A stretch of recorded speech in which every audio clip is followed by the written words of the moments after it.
Good afternoon, everybody. David Walker, Dennis's older brother. He was my little brother.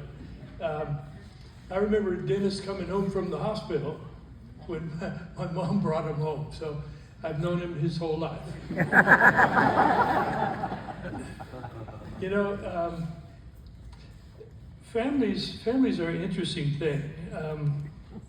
Dennis, of course, was family to me. We've got a lot of family here today. We grew up in my immediate family, 5 boys and a daughter.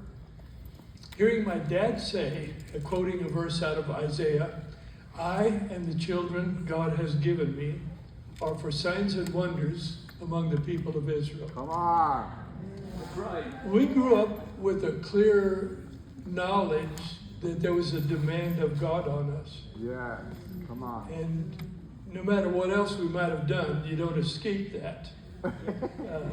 God gets his hooks in you, and you have to fulfill what he's called you to do. Many years ago, this may be, 30 years ago, when Dennis and Lenny first moved to Las Vegas, I invited him to come to help me lead a church that I was pastoring at that time. And, one of the things I learned fairly early is that the call of God on Dennis's life was not limited to a single church. And if you're a pastor of a church and you want to just have a nice little church that nobody rocks the boat in, probably having Dennis in your church is not a good idea. Because he's going to hear from God and do what he believes God wants him to do. Come on. And so I had to learn how to give him room to function and room to move in that church. Families are a great idea. Families are God's idea. He made the first family, and yet every family has issues. The first 2 brothers had issues. The family with Joseph as a young boy had issues among the brothers. King David had issues with his brothers, and for goodness sakes, Jesus had issues with his brothers.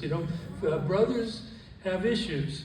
And the unifying thing of all those stories was that the brothers failed to recognize the greatness in the brother that God was moving on and dealing with. Come on. And so, even though they didn't recognize the greatness, God went ahead and fulfilled the destiny in Joseph and King David and Jesus, of course. And one of the things that I had to do early on was recognize that there is a larger call on Dennis's life, not to be confined into just one church. But, he's my little brother, so you just try to do the best you can.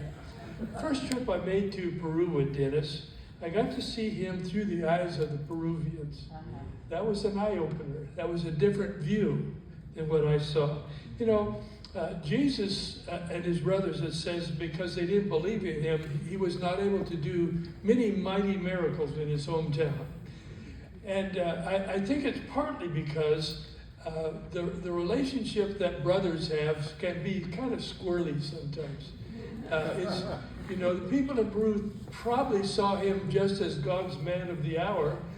As his brother, I saw other sides of him beside that.